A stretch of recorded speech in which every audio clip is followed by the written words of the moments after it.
Thank you. Hello, my Kickstarted friends. Arlo here, and today we're reviewing A Hat in Time. People have been begging me to review this game for ages now, so today we finally answer the question. Is it really time for another old school style platformer, or is the genre old hat? One attitude ain't bad. Let's find out.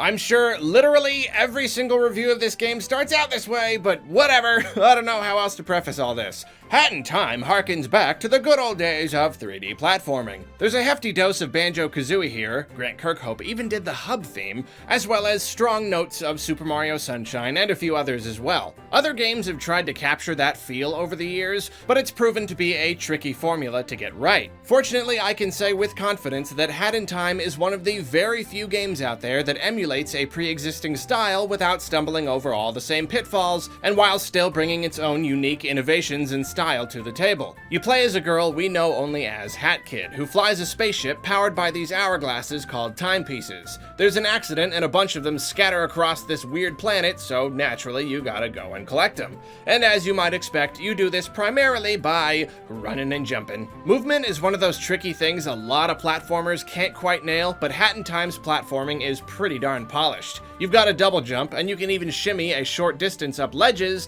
which is a little more on the forgiving side and gives it a good feel. It makes that aforementioned running and jumping quick and smooth. You can dive in midair for a little extra forward boost, but then you run the risk of smashing headfirst into the platform, so it was nice of them to also include a way to cancel the dive whenever you want. It took some getting used to, but by the end of the game, I was jumping around and diving like a pro. Unfortunately, there is a little weirdness in the whole movement system. The main problem with the platforming is that the physics can sometimes be a little wonky, and you'll do one thing when you were trying to do another, and whenever you're too close to a wall, it can really mess up what you're going for. Just a lot of context-sensitive actions that sometimes bumble over each other. Also, in addition to your umbrella attack, you've got a homing attack, and something about it just doesn't quite feel right. Seems a little tacked on, and it's not always easy to pull off. And big surprise, the camera's also pretty wonky sometimes, which I will admit is probably the one classic platforming pitfall the game does stumble over. So yeah, there are aspects of the gameplay that are a little awkward, but I'd say the experience works well most of the time, so it's not too bad. Nothing so wonky as to significantly hinder enjoyment, because the rest of the core gameplay is just that fun. And to heap on even more fun, you can collect different hats which give you different abilities. These abilities often act as progression items, as there are certain timepieces you can't get without them. You've got to collect different kinds of yarn to stitch these hats, and you can find yarn all over the place. Not only does this give you a satisfying collectible to hunt down, but it makes the process of getting new hats all the more fun.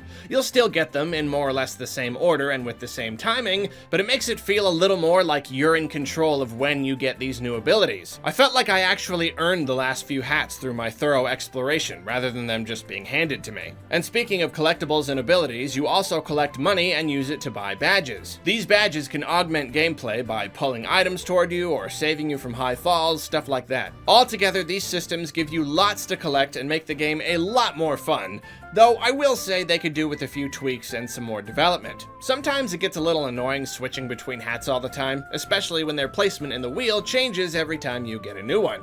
I was kind of expecting there to be more badges, and I feel like 3 equip slots just isn't enough, especially since eventually you get an item that requires a badge to use. You use that item constantly, and it even has a dedicated button. They should have just made it its own separate item so you could keep using all your slots. Then some of the hats don't seem to reach their full potential. As an example, you get an ice hat that lets you do an icy ground pound, but it's almost exclusively used to bounce around these special platforms, and I don't really get what that has to do with ice, or what else I should be pounding. And your main weapon in the game is an umbrella, and it's got its own spot on the menu as though you get something else later on, but you just kinda don't. I just feel like some of these concepts could have used a little extra time in the oven. Like maybe a permanent upgrade system instead of equipable badges, and better button mapping for your hats, that kind of thing. Don't get me wrong though, none of this breaks the game. Sometimes I have more to say about the bad than the good, because the good is pretty straightforward. Yeah, it could use some tweaking, but I still love getting new hats and buying badges and everything. Another thing that's hard to get right when it comes to platformers is level design, but Hat in Time surprised the heck out of me in this department. Even on top of just being well crafted, I feel like it stands out from the competition for two main reasons. The first one is variety. Most levels changed based on what act you choose, so there's usually going to be just the one timepiece for you to get each time. I was disappointed when I first learned this, but it's not nearly as limited as it sounds. Most worlds still have larger free roam areas that you can explore at your leisure, which are accessible throughout multiple acts. These are packed with collectibles and secrets and are a joy to play around in. Some of these specific acts will take place within these large areas, whereas others will be completely isolated experiences. It's great fun because you positively never know what kind of scenario you'll find yourself in, particularly in the game's second chapter. The planet is a completely disparate mishmash of themes, so going in blind was positively delightful. Many games that try to incorporate a lot of different themes and gameplay styles end up with a good number of stinker levels, but not here.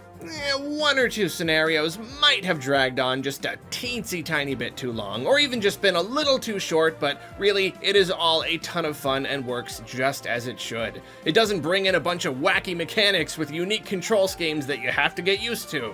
Almost all of it utilizes your own baked-in skill set, just in different interesting ways. And this ties into the other way that Hat in Time really stands out: creativity. The game starts out simply enough with a city kind of place where all the bad guys are identical mafia brutes. It's extremely basic and very much captures that GameCube-y spirit, even if it doesn't really expand upon it very much. But from there, the game just gets weirder and weirder. I don't want to spoil anything, so I'm only showing you pretty basic stuff, but the scenarios and environments become incredibly imaginative. In the latter half of the game in particular, some strange and surreal stuff happens, and one act stands as one of my favorite levels in any game like this. Further adding to the variety, there are time rifts to hunt down in each world. You're given a screenshot of their locations, but it's up to you to find them. And when you do, you're taken to something of a bonus stage. Most of these consist of trickier platforming challenges up on weird floating platforms, very similar to the bonus stages in Super Mario Sunshine.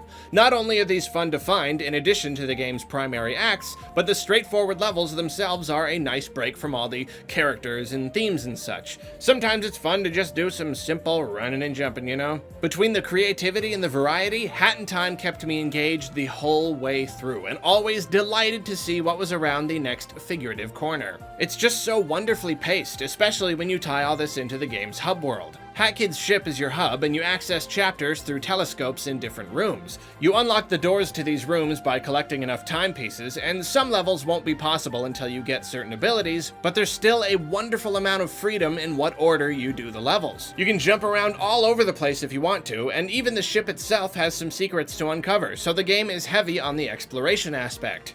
And what's that? Variety, creativity, and exploration? If you've been watching Arlo for a while, you know that this is a recipe for a pretty darn good game right here. So that's the gameplay and level design, but let's talk a bit about the presentation. The visual design is pretty good, though I will say it's a bit hit and miss. There's some stuff that they obviously polished a lot, and like I said, there are some very cool and moody set pieces later on. But then there are certain bits that seem rough around the edges. Very basically rendered objects, characters without much animation, etc. You've got some stuff that looks modern, and some stuff that actually does look like it was literally lifted from a GameCube game. Most of this probably boils down to having a small development team. It ain't cheap to polish every single rough edge out of a game like Nintendo does. It's certainly not bad though, it still looks fine in most cases, and the colorful, cartoony design helps make up for any visual shortcomings. It's certainly a case of the art style being more important than the graphical power. Even if they don't always look super stellar though, every world is packed with a ton of charm and the game heaps on the humor. All the main characters are fully voiced, and some of them are a little over the top, but their lines are usually pretty funny. The levels are also filled to the brim with NPCs that make quips or give you tips, and the scenarios themselves also provide a ton of gags. There isn't even a semblance of a fourth wall here. Hat Kid's ship is particularly particularly fun in this regard. It's like a kid's dream fort cranked up to 11, complete with a slide and a pillow pool and all sorts of cool rooms, and the tech is all very cartoonish and vague. It makes the whole thing feel like an imagination game where the kid is the awesome captain, and I think that is a great angle. Everywhere you go, there are objects and machines to examine, each with their own gags about video games or space or whatever. A little less delightful, however, is the game's performance on Switch. Sacrifices have been made to get it running, which is a little weird considering the game doesn't look super great to begin with. There are plenty of games on Switch that look way better and still run better too. But again, it's a small studio, so I suppose it's not surprising. The resolution is fairly low with little to no anti-aliasing, so it all looks pretty darn jaggy. Load times can get a little annoying as well, especially when you die. The biggest issue though is the frame rate. It's pretty okay a good amount of the time, but it has a hard time in larger areas like the Mafia town. Worse is when it has larger stutters and hiccups, seemingly at random. These don't happen all the time, but when they do, they can be fairly annoying. So really, the frame rate is just kinda all over the place, depending on where you are and what you're doing. However, despite the inconsistent and somewhat disappointing performance, I can honestly say that I don't mind it too much. There are some Switch ports that I feel sacrifice too much, and I'd rather just play them on another system. But this is a weird case where the sacrifices are very notable, but for whatever reason, they just don't affect my enjoyment too much. The bigger stutters can mess me up, but like I said, those are fairly rare. The rest of the jagginess and frame rate dips are easy enough for me to just kind of roll with. I guess because playing in handheld mode is that much of a draw for this kind of game. I don't know, just doesn't feel like it matters too much or hinders my enjoyment of the experience. Maybe it will for you, I don't know, different strokes, man. This is one of those reviews where I feel like I spent a lot of time talking about the game's shortcomings, but I can say that none of them came short enough to seriously impact the overall quality. Performance issues, occasional lack of polish, and small design annoyances aside, Hat in Time is a delightful game with a whole lot of heart and the great gameplay to back it up. For the price, it's a little on the short side, though two things in its defense. One, it's an incredibly dense game with a lot of unique experiences, and it doesn't have a lot of fluff, so it still feels pretty substantial. Two, for only a couple extra bucks, you can get the Seal the Deal DLC, which adds a whole new chapter and a very meaty challenge mode where you can earn cool cosmetic items. But whatever the case, if you're a platformer fan and you miss the days of collecting Jiggies and Power Stars, this is a game you need in your life. It's a nostalgic throwback, but it's not just a nostalgic throwback. Before we wrap this up though, can I just say, I feel like very little of this game has to do with time. It's called Hat in Time, and you collect time pieces, and the characters talk about how the pieces can affect time a little bit, and sometimes there will even be little rewind effects on stuff.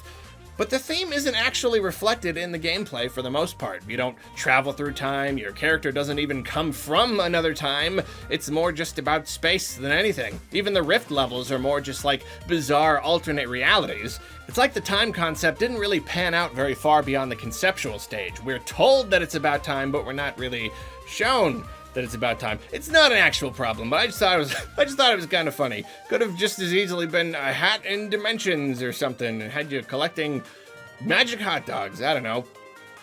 Anyway, I give Hat in Time for the Switch a 6 out of 7.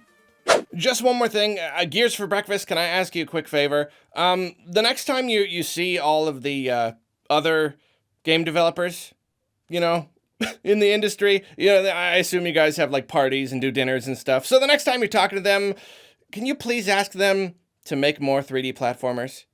Like, cause there's like none, and like you guys made one, but like no one else does, and that I'd really like to play more of them.